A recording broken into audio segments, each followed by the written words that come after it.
खगोल विज्ञान के बारे में ना, खगोल विज्ञान।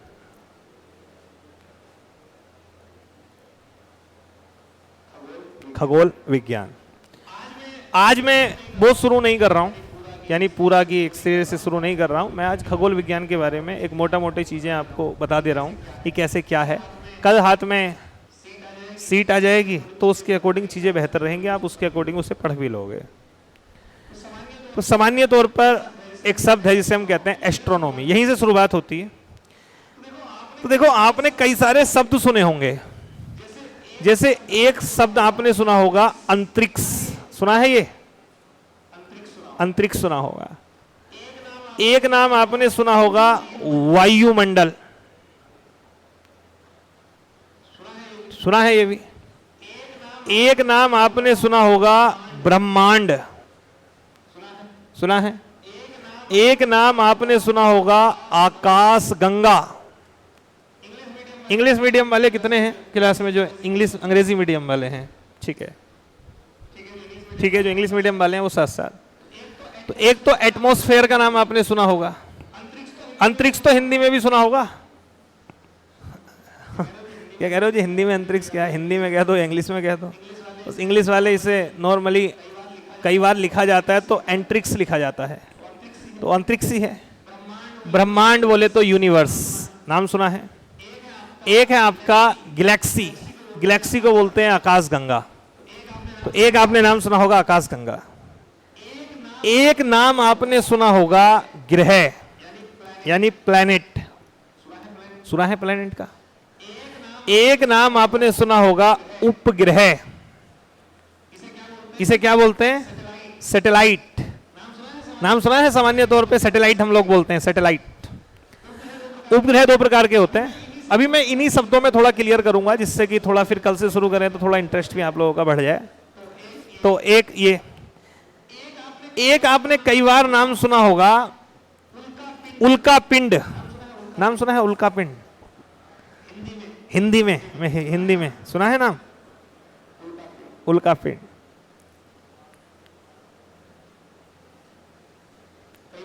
कई बार कॉमेट्स बोलते होंगे, आपने सुना होगा तारा टूट रहा है, ये सुना है नहीं? तारा टूटना, तारा टूटना तो सुना ही होगा कि मैंने टूटता हुआ तारा देखा है, ये सुना है? सुना है भी, ठीक है।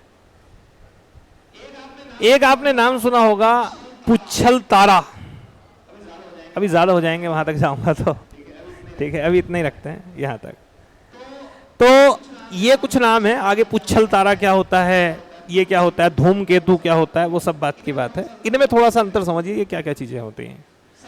सबसे पहला है वायुमंडल, तो बताने की जरूरत नहीं है आपको, ये हमारी पृथ्वी है, ठीक है, हमारी अर्थ। सामान्य तौर पे मैं आपको अपनी पृथ्वी के बारे में बता दूं, जैसी आपको आपकी पृथ्वी दिखाई जाती है वैसी तो आपकी पृथ्वी नहीं है।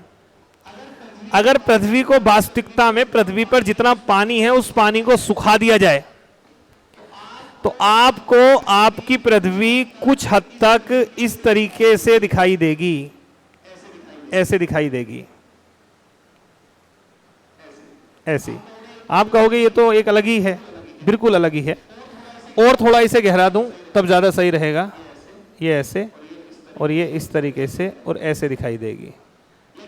लेकिन फिर हमें वैसे क्यों दिखाई देती है, उसका रीज़न है क्योंकि यहाँ पानी भरा हुआ है, अटलांटिक महासागर है, प्रशांत महासागर है, उसमें पानी है ना, तब उसके कारण से वो कुछ हद तक हमें गोल दिखाई देती है। लेकिन आपसे कोई कहे कि पृथ्वी जो है उसका आकार कैसा होता है, तो कैसा होता है पृथ्वी का आकार?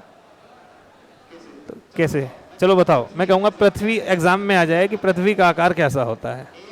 एक आ जाए गोल, एक आ जाए चपटाकार, एक आ जाए, एक हो गया गोलाकार, एक आ जाए अंडाकार, ठीक है, ये एक आ जाए कोई नहीं। बताओ इनमें से कौन सा होगा? ठीक है, अंडाकार, अंडा ऐसा होता है, ठीक है। चपटाकार, चपटा मतलब होता है जैसे आपकी खाना बनाते हुए लोई होती है ना, गोल होने के बाद उसे ऊपर से दाब दो, उसे बोलते हैं हम चपटाकार। और गोलाकार तो मतलब सीधा हुआ गोल, बिल्कुल गोल। सामान्य तौर पे मैं ये कह सकता हूँ ये हुआ गोलाकार। चपटाकार होता है वो इस तरीके से, ऐसे, ये चपटा। और अंडाकार ऐसे आपका अंडाकार होता है, अंडा ऐसे होता है। अंडे को वैसे रख दोगे तो वो ऊपर से चपटा दिखाई देगा। सामान्य तौर पर आपकी पृथ्वी का आकार इनमें से कोई भी नहीं है। क्योंकि मैं आपसे अगर मैं एक बात पूछूं कि मुझे बताओ बेलन का आकार कैसे होता है, बेलन का आकार कैसे होता है? बता रहे थे एक दो। कैसा होता है बेलन का आकार? बोलो। बेलनाकार। शंकु का आकार कैसा होता है? शंकु आकार। अच्छा, गोले का आकार कैसा होता है? गोला। मतलब आप कह रहे हो गोले का आकार आप तुलना नहीं कर सकते हो, अपने आप में वो एक आकार है। वेलन की आप तुलना नहीं कर सकते हो, वेलन अपने आप में एक आकार है। शंकु, कौन की आप तुलना नहीं कर सकते हो, वो अपने आप में एक आकार है। ऐसे ही भूगोल वेत्ताओं का ये कहना है कि पृथ्वी के आकार की तुम किसी से तुलना नहीं कर सकते हो, इसका अपने आप में एक आकार है और इसी को बोलते हैं पृथ्वीकार। इंग्लिश में बोलते हैं जियोड। ठीक है, इंग्लिश में हम बोलते हैं जियोड। ठीक है, जियो सा मतलब पृथ्वी, और जो लास्ट में ऑड लगा हुआ है सामान्य तौर पर इसका मतलब है आपका आकार से। तो पृथ्वी का आकार आपसे कोई पूछे कैसा है, तो पृथ्वी का आकार है आपका जियोड, अपने आप में पृथ्वी आकार, वो किसी से तुलना आप नहीं कर सकते हैं। अब देखिए हमारी जो पृथ्वी है, ये तो आपने कभी सुना ही होगा कि जब हमारी पृथ्वी बनी थी वो बहुत ज्यादा गर्म और तप्त थी, बिल्कुल आग के गोले के समान थी। अच्छा, आप सोच के देखो कि अगर कोई चीज बिल्कुल तप्त हो, आग के गोले के समान हो कोई भी चीज, और अगर वो धीरे धीरे ठंडी होनी शुरू करे, तो उसमें एक चीज तो सामान्य तौर पर होगी ही होगी कि जो सबसे भारी तत्व हैं वो सबसे अंदर आ जाएंगे। आएंगे या नहीं आएंगे? सबसे अंदर आ जाएंगे। लिक्विड चीज में सबसे भारी तत्व अंदर आ जाएंगे ना, केंद्र में आ जाएंगे। उससे हल्के तत्व जो होंगे वो थोड़े ऊपर आ जाएंगे, बाहर आ जाएंगे, और जो सबसे हल्के तत्व होंगे वो सबसे बाहर आ जाएंगे। हमारी पृथ्वी के साथ भी कुछ ऐसा ही हुआ। हमारी पृथ्वी में जो सबसे अंदर वाला भाग है, यानी जो कि मैं ये कह सकता हूं कि बहुत ठोस तो हम कह ही सकते हैं, लेकिन उसमें भी दो भाग हैं, एक आंतरिक कोर है और एक बाह्य कोर है, लेकिन आप ये मानो कि ये सबसे आंतरिक भाग है। इस आंतरिक भाग को कहा जाता है कोर। तो जो कोर है ना, यहां पर ज्यादातर तत्व जो हैं वो कैसे तत्व हैं? आपके भारी तत्व हैं। ये सब तत्व भारी हैं। और आपको पता है कि आपकी पृथ्वी के जो केंद्र में भारी तत्व हैं उसमें प्रधानता किन तत्वों की है? इनमें प्रधानता है खास तौर पर निकिल और लोहे की, निकिल और फेरस। निकिल और फेरस। निकिल का नाम सुना है, फेरस का नाम सुना है। इन दोनों से एक शब्द निकल करके बन जाएगा जिसे हम बोलते हैं निफे।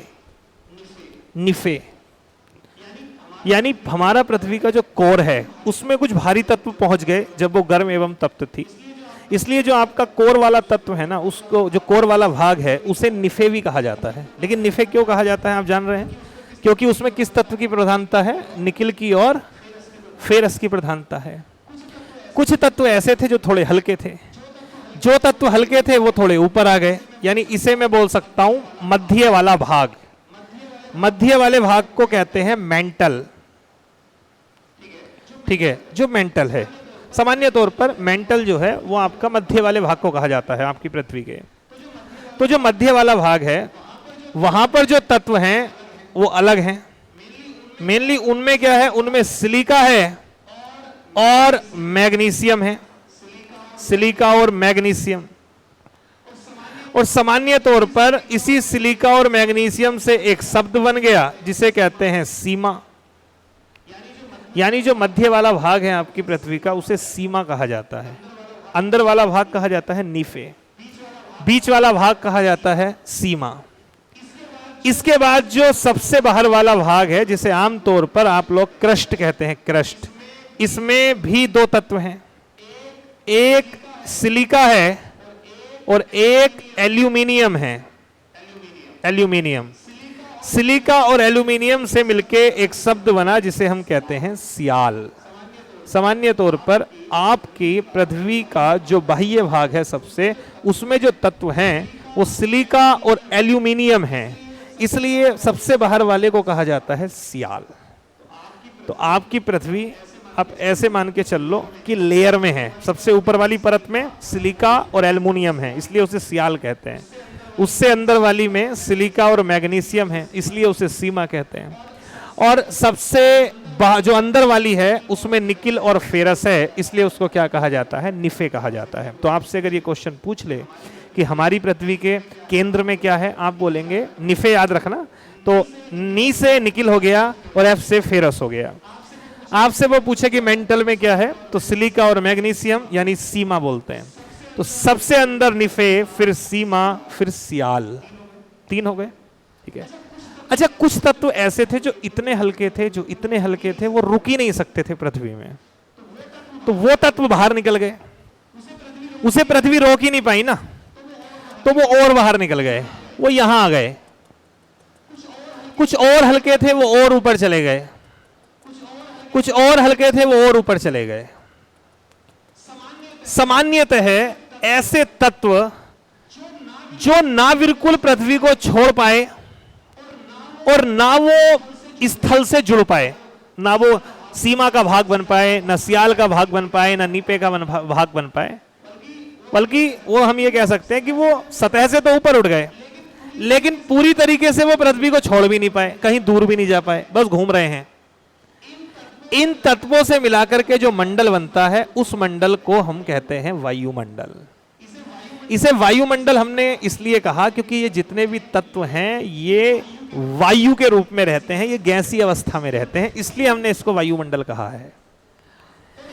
और ये जो बाहर वाला मंडल है, इस मंडल में सबसे ज्यादा जो तत्व है वो है नाइट्रोजन, यानी जिसे आप बोलते हैं नाइट्रोजन, जिसे आप कहते हैं कि लगभग हमारे वायुमंडल में 78% है।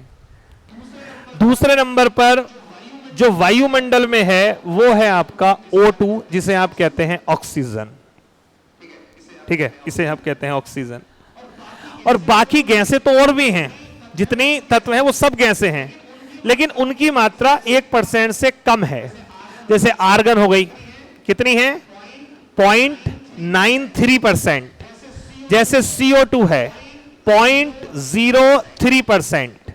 तो अगर हम बात करें नाइट्रोजन की तो इतनी है, ऑक्सीजन की हम बात करें तो इतनी है, ऐसे ही आर्गन 0.93%, जैसे CO2 कार्बन डाइऑक्साइड 0.03%। ऐसे आप सोच के देखिए कि हमारे वायुमंडल में ये सब कैसे है। तो कई बार आपसे क्या होता है, एग्जाम में ये भी पूछ लेता है कि हमारे वायुमंडल में उपस्थित गैसों का क्रम लगाओ, सबसे ज्यादा, सबसे कम, ये वो।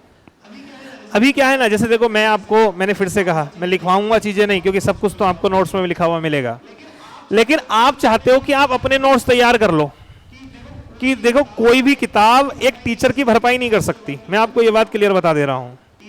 टीचर की भरपाई कोई किताब नहीं कर सकती, कुछ नहीं कर सकती, क्योंकि टीचर के साथ क्या होता है, वो कई सारी किताबों से पढ़ करके एक निष्कर्ष पे पहुंचता है, एक उस कंक्लूजन पे पहुंचता है जो उसे बच्चों को बताना है। अब जैसे मैंने आपसे कहा, तो मैंने आपको मैपिंग पढ़ाई मॉर्निंग में, आपने मेरे को 20-22 मैं आपको 20-22 नहीं, मैं कोई नया व्यक्ति आए 12th पास आउट वाला और मैं उसे किताब दे दूं मैपिंग की, दुनिया भर की किताबें, और मैं उसको 1 साल दे दूं ना, और मैं कह दूं 1 साल बाद तू अपनी मैपिंग तैयार करके आना, मैं गारंटी से कह रहा हूं 1 साल बाद भी वो बर्ड मैप बना करके देश नहीं भर पाएगा।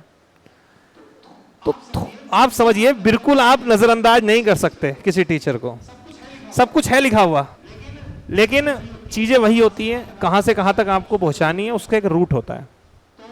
तो ये हमारा वायुमंडल होता है, वायुमंडल।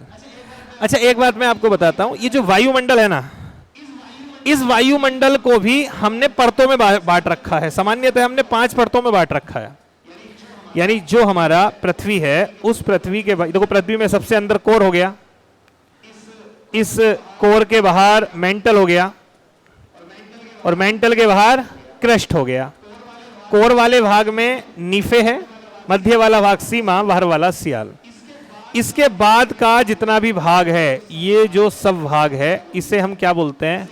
इसे हम बोलते हैं वायुमंडल। ये वायुमंडल है। सामान्यतः वायुमंडल की ऊंचाई हमारी पृथ्वी की सतह से लेकर लगभग 10,000 किलोमीटर तक है। 10,000 किलोमीटर। कल्पना कर सकते हैं आप 10,000 किलोमीटर कितना होता है? मुरादाबाद तक का सफर 40 किलोमीटर है। मुरादाबाद, ठीक है, 50 होगा, ठीक है। तो सीधे इधर आप सोचिए मुरादाबाद ही है, इसको ऐसे ऊपर कर दो और मात्र 50 ऊपर 10,000 किलोमीटर ऊपर तक गैसें हैं। और पृथ्वी का बंधन देखो कैसा है इन गैसों के साथ। ग्रेविटेशनल फोर्स ने इन गैसों को रोक रखा है, इन गैसों के मॉलिक्यूल को रोक रखा है। तो इसमें क्या है ना, यहाँ पर इसको हमने कई सारे मंडलों में बांट दिया। जैसे सबसे नीचे वाला मंडल, इसे क्षोभ मंडल कहते हैं, इसे ट्रोपोस्फीयर कहते हैं। क्षोभ मंडल, इसे कहते हैं क्षोभ मंडल, ठीक है। दूसरा वाला मंडल हमने बोल दिया, ये है मध्य मंडल, वो सॉरी समताप, स्ट्रेटोस्फीयर, समताप मंडल। नीचे वाला है ट्रोपोस्फीयर, क्षोभ मंडल, ट्रोपोस्फीयर इसको बोलते हैं। ऊपर वाला है समताप मंडल, स्ट्रेटोस्फीयर बोलते हैं इसको। और उससे ऊपर है मध्य मंडल, मीसोस्फीयर। उससे आगे है आयनोस्फीयर, आयन मंडल। और सबसे लास्ट में जो मंडल है उसका नाम है एक्सोस्फीयर, यानी जिसे बहिर्मंडल कहते हैं। तो टोटल मिला के कितने मंडल हो गए? 5। 1 2 3 4 5। ये मैं डिटेल में पढ़ाऊंगा अभी आगे चल के आपको, जब क्लाइमेटोलॉजी पढ़ाऊंगा। क्लाइमेटोलॉजी में तो हम इसकी संरचना को डिटेल में देखेंगे, ठीक है। तो सबसे एक नंबर पे जो है वो है क्षोभ मंडल, ट्रोपोस्फीयर। दूसरे नंबर पे जो है वो है समताप। तीसरे पे जो है वो है मध्य। चौथे पर जो है वो है आयन। और पांचवे पर जो है वो है बहिर्मंडल, या इसे आप कह सकते हो बाह्य मंडल, बाह्य मंडल। तो एग्जाम में यहां से क्वेश्चन पूछता है कि जो तूफान आते हैं, चक्रवात आते हैं, सब कुछ जो घटनाएं होती हैं वायुमंडल से जुड़ी, अभी काली घटाएं आएंगी, ठीक है, फिर मौसम साफ हो जाएगा, ये जितनी चीजें होती हैं ना वो सब पहले वाले में ही होती हैं, क्षोभ मंडल में, इसमें होती हैं।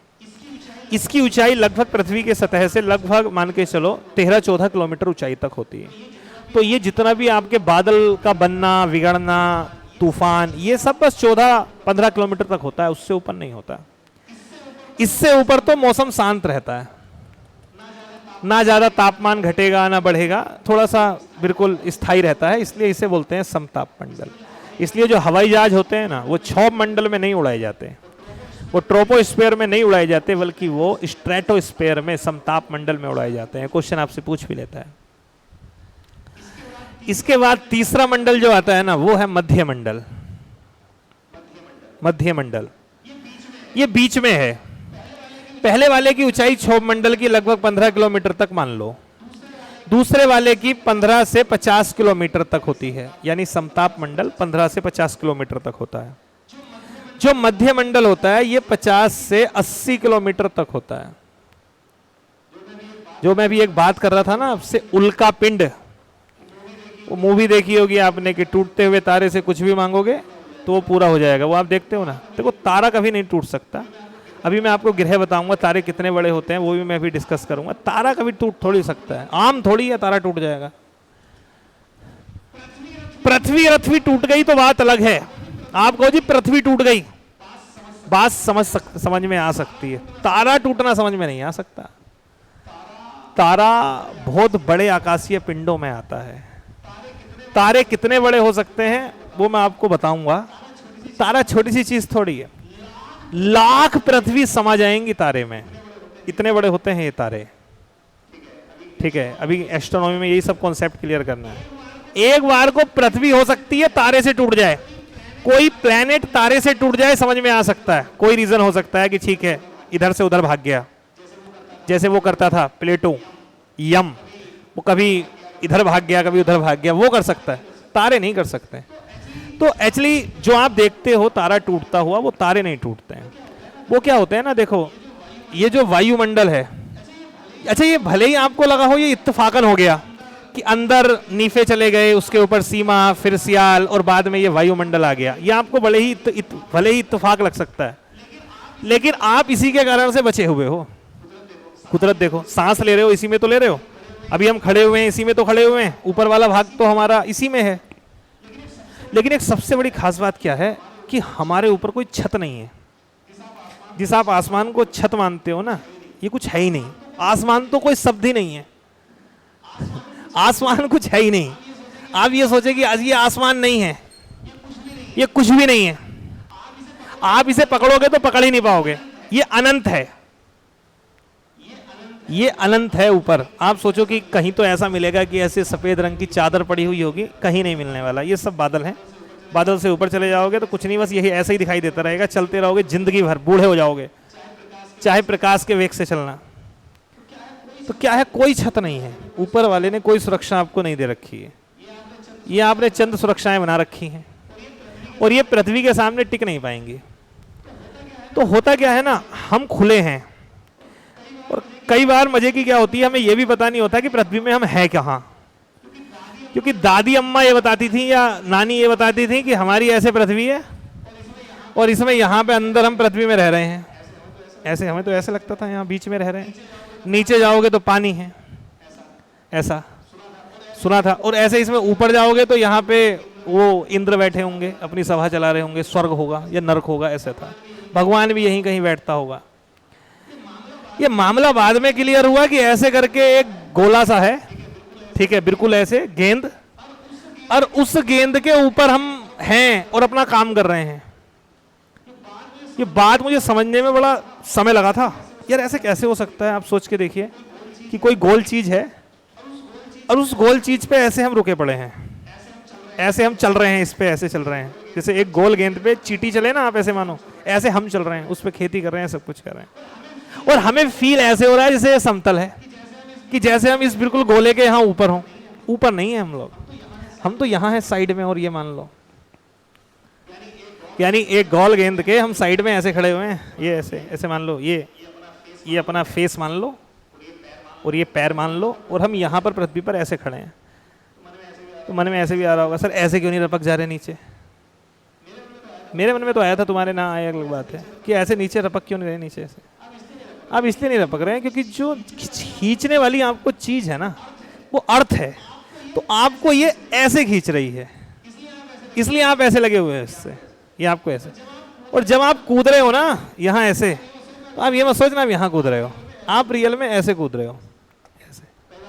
कई बार तो मन में है, सर जी ऐसे निकल गए तो ठीक है, तो ऐसे निकलने का मतलब सेम ऐसे ही है कि मैं ऊपर उड़ गया। तो अभी जो मैं ये ऊपर देख रहा हूं ना, ये ध्यान रखना, ये मैं ऐसे नहीं देख रहा हूं, ये मैं ऊपर देखने का मतलब है मैं ये सब देख रहा हूं इधर का। तो इधर का मतलब ये नहीं इधर का मतलब कहने का मतलब है कि जब मैं ये यहाँ वाला व्यक्ति जब इस साइड देख रहा है, तो इसका मतलब है कि हम ऊपर की साइड देख रहे हैं। तो जो हमें ये सब तारे, ये सब दिखाई दे रहा है, ये जो सब कुछ आपको दिखाई दे रहा है, ये पूरा खुला है ये भाग। लेकिन आपकी पृथ्वी के ऊपर एक मंडल है जिसे आप बोलते हैं वायुमंडल। तो होता क्या है ना, अब यहाँ पे भी कई सारे पिंड होंगे। कई बार क्या होते हैं, जो आकाशीय पिंड होते हैं वो पृथ्वी के ग्रेविटेशनल फोर्स के कारण से पृथ्वी की ओर आकर्षित होने लगते हैं ऐसे। और सोचो कि ये इस तरीके से होते हैं कि एक सेकंड में हजारों पिंड पृथ्वी की ओर आते हैं। लेकिन होता क्या है कि जब वो यहां पे आना शुरू होते हैं ना, तो इन ऊपर वाले दो मंडल में तो कुछ नहीं बिगड़ता, क्योंकि यहां पर गैसों की जो सघनता है, जो गैदरिंग है मॉलिक्यूल की, वो कम है। यहां पर अणु ज्यादा पास पास नहीं है गैसों के। 80 किलोमीटर तक गैसों के अणु ज्यादा पास पास हैं। तो जब ये पत्थर आते हैं ना यहां तक 80 किलोमीटर पर, यानी मध्य मंडल में प्रवेश करते हैं, तो एयर इनके साथ फ्रिक्शन करती है। एयर फ्रिक्शन करती है नहीं, घर्षण करती है या नहीं? करती है। आप अपने हवा में अपने हाथ को ऐसे चलाओगे ना, तो आपको एयर फील होगी। लेकिन एयर फ्रिक्शन आपको कब फील होगा? जब आप 200 किलोमीटर प्रति घंटा की स्पीड से चल रहे हो बाइक पर। तब आप देखना शरीर का जो मांस है ना, वो छोड़ के जाने के लिए तैयार हो जाएगा। हाथ ऐसे करोगे तो पीछे होगा, इसका मतलब है कि कुछ ना कुछ एयर इफेक्ट डाल रही है। और ज्यादा स्पीड पे तो फट जाएगी त्वचा, यानी जो एयर है वो इतनी तेज चोट मारेगी कि खाल फट जाएगी। इसका मतलब एयर भी फ्रिक्शन पैदा करती है, चोट मारती है। तो 80 किलोमीटर पे आकर के जो ये आकाशीय पिंड आ रहे होंगे, जब ये आएंगे तो इन पर भी चोट पड़ेगी एयर की, तो इससे घिसना शुरू हो जाएंगे, इनके कण हैं वो घिसेंगे और इतनी ज्यादा हीट जनरेट होगी कि इनमें आग लग जाएगी। और जब इनमें आग लगेगी तो आपको ये जलते हुए दिखाई देंगे रात्रि में, दिन में तो दिखाई नहीं देंगे, लेकिन रात्रि में आपको दिखाई देंगे। सामान्य तौर पे इन्हें हम कहते हैं उल्का पिंड। लेकिन रात में जो खाट डाल के छत पे सो रहा होगा वो इसे तारा ही कहेगा कि ये तारा है और टूट रहा है, और जल्दी से कहेगा मेरी उससे शादी हो जाए। इतने हो निकल गया भगवान शादी हो जाए। ये उल्का पिंड होता है, ये छोटी सी बात है। और कई बार ऐसे हो जाता है कि कोई उल्का पिंड इतना बड़ा होता है कि वो ऊपर से आता है तो वो नीचे आके गिर जाता है पृथ्वी पे, नीचे आके गिर जाता है। तो जब नीचे आके गिरता है ना तो इतना ज्यादा उसमें वेग होता है, इतनी ज्यादा उसकी स्पीड होती है कि गड्ढा हो जाता है, यहां तक कि कोई झील बन जाती है। झील बन जाती है, झील आप सोच के देखो, जब गिरता है नीचे आप सोच के तो देखो, एक पत्थर आप ऊपर उछालोगे पूरी ताकत से और वो नीचे आएगा तो कितनी चोट मारेगा, और वो आ रहा है हजारों किलोमीटर दूर से, क्या स्पीड होगी उसकी। कहो जी किसी इंसान के ऊपर पड़ गया तो मैं कहूंगा इंसान पाताल में चला जाएगा ऐसा बिल्कुल। तो समझ रहे हैं। खैर, तो ये होता है वायुमंडल। अब वायुमंडल जहां खत्म हो जाता है उससे आगे का भाग कहलाता है अंतरिक्ष। यानी वायुमंडल से ऊपर का भाग क्या कहलाता है? सामान्य तौर पर हम उसे कहते हैं अंतरिक्ष। अंतरिक्ष की कोई सीमा नहीं है। कहने के लिए तो ऐसा मान लिया जाता है कि यह भी अंतरिक्ष है, हमारे लिए है ये भी अंतरिक्ष, लेकिन सामान्य तौर पे बेहतर रहता है हम इसके लिए एटमॉस्फेयर शब्द का इस्तेमाल करें। लेकिन कह तो सब चीज को अंतरिक्ष देते हैं। इंसान अगर 80 किलोमीटर ऊपर भी हो जहाज में तो कहेगा मैं भी अंतरिक्ष में हूं, ठीक है। लेकिन सही शब्दावली जो सही मायने है वो है वायुमंडल से आगे का भाग, वो कहलाता है आपका अंतरिक्ष। अब आते हैं जी यूनिवर्स क्या है, ब्रह्मांड क्या है। ब्रह्मांड तो मैं आपको समझाता हूं। मेरी एक छोटी सी कल्पना तो बहुत बड़ी है, लेकिन आप उससे शायद समझ पाए। ब्रह्मांड को समझने से पहले आपको मैं थोड़ा सा बताता हूं तारा क्या होता है, फिर ग्रह क्या होता है, फिर उपग्रह क्या होता है।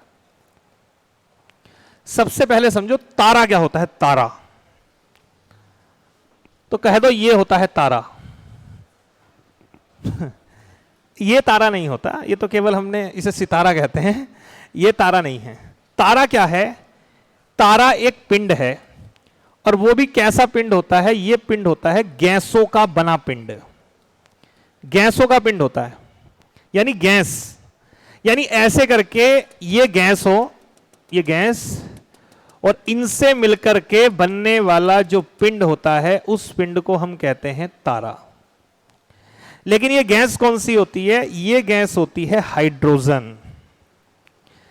हाइड्रोजन यानी हाइड्रोजन गैस से मिलकर के बनने वाला एक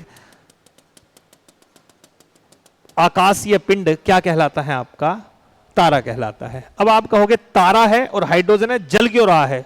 सूरज की इतनी तपन कि पसीना निकाल दे गर्मी में, ऐसा क्या है इसमें? तो मैं आपको बताता हूं, दो क्रियाएं होती हैं जिन्हें एक को बोलते हैं नाभिकीय विखंडन। ये सुना है नाभिकीय विखंडन? फ्यूजन फिशन वगैरह तो सुना होगा, कभी पढ़ा होगा तो। विखंडन। और एक होता है जिसे बोलते हैं नाभिकीय संलयन। नाभिकीय संलयन। सामान्य तौर पे जो विखंडन होता है उसमें क्या होता है कि जब एक अणु का, एक परमाणु का नाभिक दो भागों में टूटता है तो इसमें ऊर्जा निकलती है। जब दो भागों में टूटता है तो उसे नाभिकीय विखंडन कहते हैं। जैसे यूरेनियम में होता है, जैसे परमाणु बम इसी वाले कॉन्सेप्ट पे काम करता है। ये मैं आपको फिजिक्स में भी पढ़ाऊंगा डिटेल में, और फिजिक्स में मतलब इसको हम डिटेल में पढ़ते ही हैं। नाभिकीय संलयन में क्या होता है, सेम उल्टा। जब दो हल्के नाभिक आपस में संयुक्त होकर के एक बड़ा नाभिक बनाते हैं तो भी ऊर्जा निकलती है। ये वाली ऊर्जा इसके मुकाबले बहुत ज्यादा होती है। इस अवस्था को हम बोलते हैं नाभिकीय संलयन, इस प्रक्रिया को हम बोलते हैं नाभिकीय संलयन। अब देखो हाइड्रोजन जो है ना, आपको पता होगा सबसे हल्का नाभिक होता है, ये सबसे हल्का है। परमाणु क्रमांक कितना होता है, एक। जो जितना कम नंबर पे है वो उतना ही हल्का है, आपको पता होगा। Hydrogen, helium, lithium, beryllium, boron, carbon, वैसे पढ़ते होंगे आप। सामान्य तौर पे क्या होता है कि हाइड्रोजन के दो नाभिक आपस में जुड़ते हैं, और जब जुड़ेंगे तो वो एक नया नाभिक बनाएंगे, अपने से भारी नाभिक बनाएंगे। खास तौर पे हीलियम, हाइड्रोजन से अगला नंबर हीलियम का आता है। दो हाइड्रोजन ने जुड़ करके हीलियम बना लिया। लेकिन ये जो घटना होगी ना, इस घटना में क्या निकलेगी, बहुत ज्यादा ऊर्जा, एनर्जी, हीट। और ये हीट इतनी ज्यादा होती है, इतनी ज्यादा होती है, आप सोच भी नहीं सकते। लाखों परमाणु बम अगर फोड़ दिए जाएं तो उतनी ज्यादा हीट जनरेट होती है। तो ये क्या होता है ना, ये जो हाइड्रोजन का पिंड होता है, इसमें ज्यादा डेंस होने के कारण से, ज्यादा अणु पास होने के कारण से नाभिकीय संलयन होने लगता है, जिससे हाइड्रोजन के नाभिक जुड़ के हीलियम बनाने लगते हैं। और जब इसमें हीलियम बनता है तो ऐसे हो जाता है जैसे आप ये मान लो कि बारूद में आग लग गई हो। यानी बारूद के आग का मतलब है जगह जगह पर हाइड्रोजन हीलियम में कन्वर्ट होगी और ये इस तरीके से हीट निकलेगी।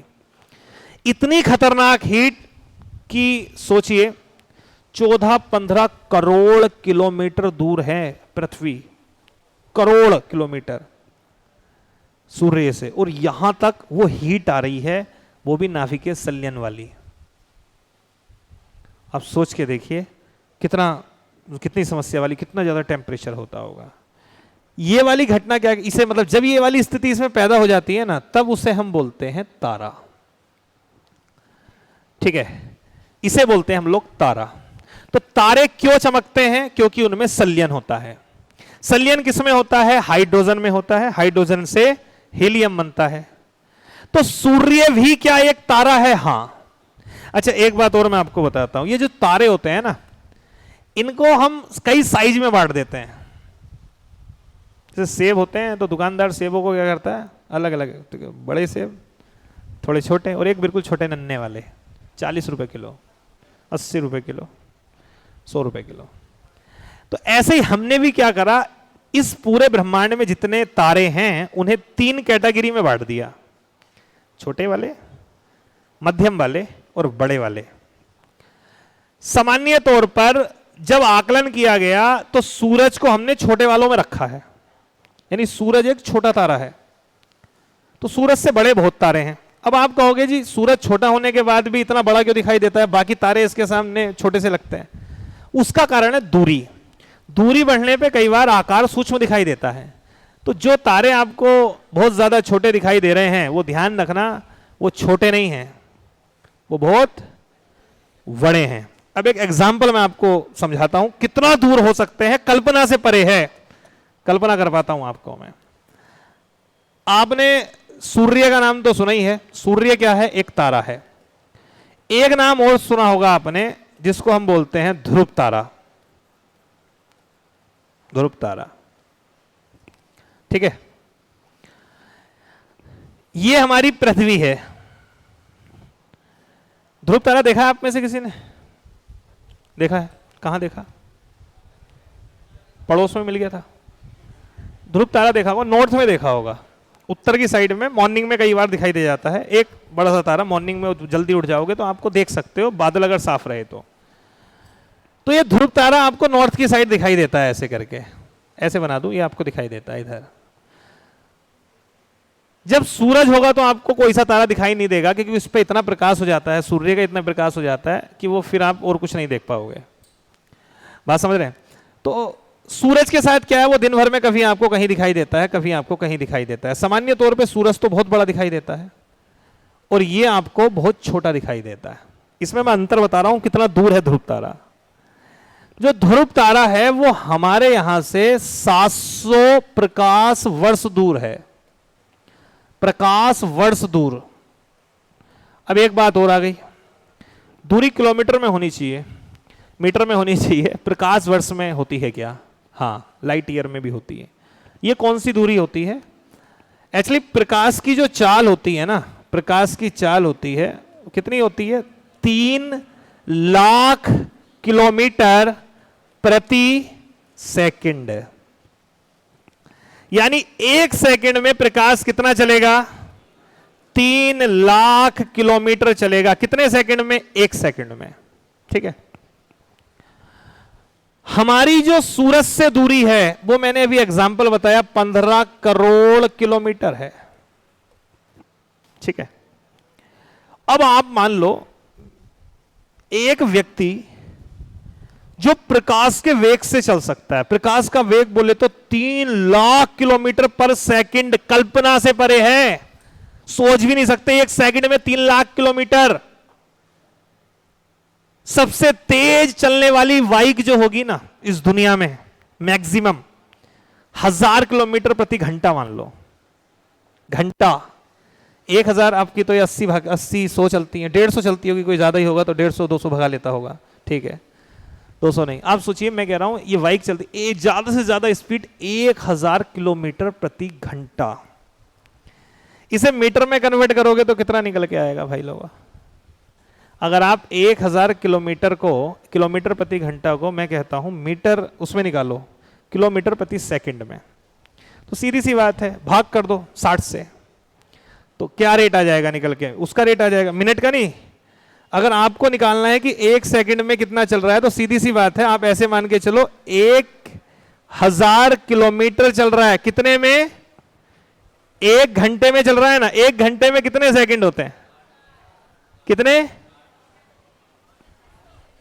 60 सेकंड होते हैं या 3600 होते हैं? ठीक है, यही तो हो रहा है। 1 घंटे में एक बाइक कितना चल रही है? 1000 किलोमीटर चल रही है। 1 घंटे का मतलब मैं ये कह सकता हूं ना, 3600 सेकंड में कितना चल रही है बाइक? 1000 किलोमीटर। कितने उसमें? 3600 सेकंड में।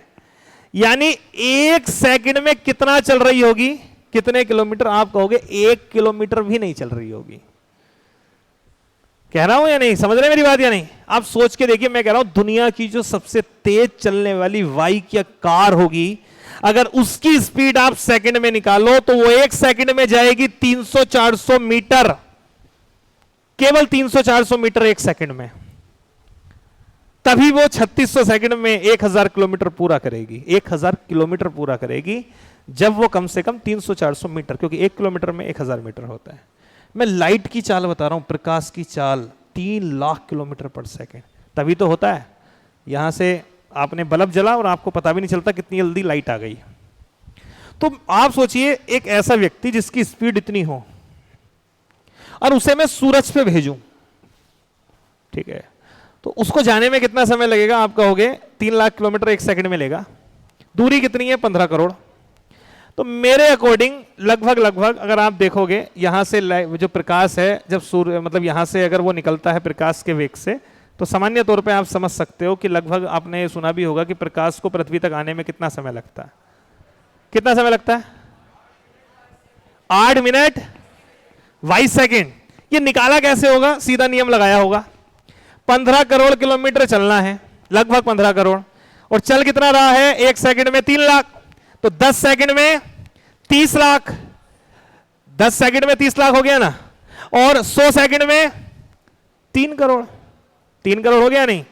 3 करोड़ हो गया, तो 5 से और गुणा कर दो, तो लगभग 500 सेकंड का समय आ गया निकल करके। आया नहीं आया? 500 सेकंड को अगर आप मिनट में कन्वर्ट करेंगे तो लगभग अप्रोक्सीमेट वही टाइमिंग आ जाएगी जो जिस पे हम बात कर रहे हैं, यानी 8 मिनट 22 सेकंड। 8 मिनट 22 सेकंड कह दो या 8 मिनट 15 सेकंड कह दो, जो भी होता है, तो वो आधार वो इस पे डिपेंड करता है, क्योंकि सूर्य और पृथ्वी के बीच की दूरी नियत नहीं है, घटती बढ़ती रहती है। पृथ्वी चक्कर लगाती है ना, तो एक टाइम ज्यादा हो जाती है, 15.2 करोड़ हो जाती है, एक समय पर 14.7 करोड़ हो जाती है। यानी आपको यहां से सूर्य तक जाने में लगभग approximate 8 minute 14 second 15 second 22 second मान लो, 8 मिनट मान लेते हैं, 8 मिनट हमें अप्रोक्सीमेट लगेंगे। 8 मिनट मात्र 8 मिनट लग रहे हैं सूरज तक जाने में अगर आप प्रकाश के वेग से चलोगे। लेकिन अगर आपको ध्रुव तारे पर भेजा जाए ना तो आपको 700 साल लगेंगे अगर इसी व्यक्ति को इसी स्पीड से यहां भेजा जाए। कल्पना कर पा रहे हो? 700 साल तक चलेगा, तब कहां पहुंचेगा? ध्रुव तारे पर पहुंचेगा। जो व्यक्ति उस स्पीड से 8 मिनट ले रहा है सूरज तक पहुंचने में, केवल 8 मिनट, वो वहां पहुंचने में 8 मिनट नहीं, 8 घंटे नहीं, 8 वर्ष नहीं, 700 साल लेगा। अब आप सोच के देख लो ध्रुव तारा कितनी दूर होगा। समझ रहे हैं आप? तो ब्रह्मांड की कल्पना मत करने बैठ जाना। 700 साल में कितनी पुश्तें खत्म हो जाएंगी? 8 ही होंगी। 15 पुश्तें निकल जाएंगी भाई साहब। आप ऐसे सोच रहे हो क्या ऐसा काटते हैं 100 साल एक, फिर 100 साल, ये ऐसे थोड़ी चलता है। माता पिता में ज्यादा अंतर थोड़ी होता है। माता पिता में अंतर लगभग मान के चल लो 30 साल 35 साल का होता है। मतलब जो माता पिता कह रहा हूं, कहने का मतलब बच्चे में और माता पिता में वही अंतर होता है। तो उस अंतर से अगर निकालोगे तो 15-20 पुश्तें निकल जाएंगे। लेकिन इसी पर आइंस्टीन ने एक बात कही है कि यदि आप किसी व्यक्ति को प्रकाश के वेग से गतिमान कर पाए तो ऐसे में उसके लिए टाइम साइकिल रुक जाएगा। टाइम उसके लिए रुक जाएगा, यानी उसके अंदर जो भी चीजें चल रही थी, जो कुछ भी हो रहा था, वो सब चीजें रुक जाएंगी। तो फिर क्या होगा? फिर ये होगा 700 साल बाद जब वो, क्योंकि सिंपल सी बात है, अगर आप किसी व्यक्ति को प्रकाश के वेग से गतिमान कर पा रहे हो, इसका मतलब है वो प्रकाश बन गया, वो प्रकाश में कन्वर्ट हो गया। दोबारा से जब वो प्रकाश से इंसान में कन्वर्ट होगा तो वो उसी एज का होगा जिस एज का चला था। तो ऐसी टेक्नोलॉजी पे कभी हम जा पाए तब तो मान लो हम कभी पहुंच पाएंगे, लाइट के रूप में आके या वैसे आकर के, वो बहुत दूर की बातें हैं। क्या हुआ, समय हो गया क्या? तो अभी 2 मिनट और देना मेरे को। तो मैं आपसे क्या कह रहा था, तारे के बारे में आपको बता रहा था, दूर और वो क्या होता है। अच्छा, ग्रह क्या होते हैं? ग्रह वो होते हैं जो किसी तारे का चक्कर लगाते हैं, और उपग्रह क्या होते हैं? जो किसी ग्रह का चक्कर लगाते हैं। जैसे चंद्रमा एक उपग्रह है हमारी पृथ्वी का, पृथ्वी एक ग्रह है हमारे सूर्य की। तो सामान्य तौर पर आपने देखा होगा हमारा ये सन है, हमारा ये सूर्य है, इसके चारों ओर कई सारे ग्रह चक्कर लगा रहे हैं, जिसमें बुध है, शुक्र है, पृथ्वी है, मंगल है, बृहस्पति है, शनि है, अरुण है, वरुण है, कई सारे हैं।